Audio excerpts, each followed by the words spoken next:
One of Donald Trump's attorneys is now backing off a threat to sue the New York Times over that front page article about his behavior towards women. Another Trump attorney suggested yesterday that Trump might sue. And today, Michael Cohen, the executive VP and special counsel for the Trump Organization, says a lawsuit is unlikely, but that the New York Times owes Donald Trump an apology for that piece. He also wants the Times to retract the story, which, by the way, New York Times says is not happening. This isn't Donald Trump's first tangle with the media. Here's what he said at a rally in Texas in February while complaining that news outlets only show crowds at his rallies if there's a protester.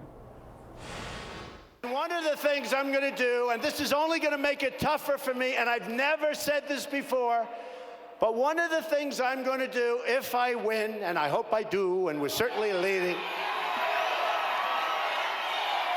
is I'm going to open up our libel laws so when they write purposely negative and horrible and false articles, we can sue them and win lots of money.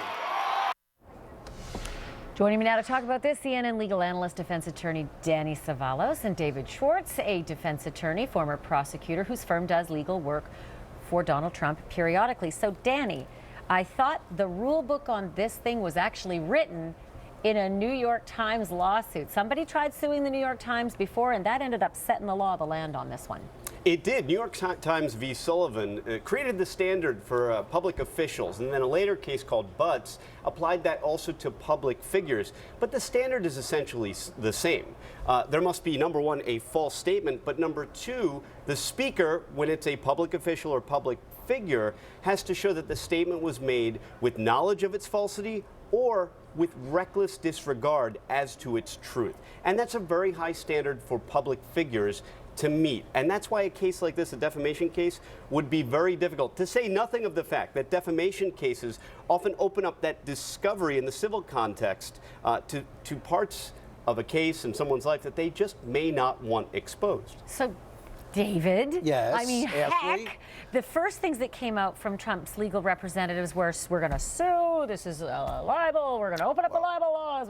There's been a lot of bluster, you've got to admit, on the First Amendment. First Amendment's one of the strongest things this country has going for it. Absolutely, and so are lawsuits. So it has to be challenged. So to use the First Amendment the way the New York Times has used the First Amendment in such a reckless disregard for the truth. Which part was reckless and which part was a disregard? Oh, well, which part wasn't true? Take pieces of statements. Which part wasn't true? To take pieces of statements and to put them together to create an article that Donald Trump is a womanizer, is an abuser of women, is a reckless disregard for the truth. And let me tell you, and Michael Cohen made it clear, they're probably not going to sue on this. However, if there was a lawsuit, it needs to be challenged.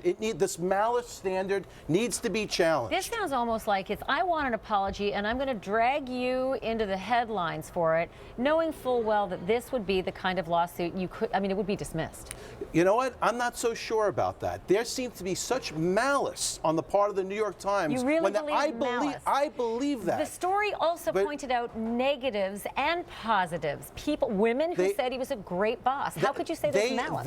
They owe Donald Trump an apology for this. This is a hit. No, it's not something else. Danny, could they actually sue for an apology?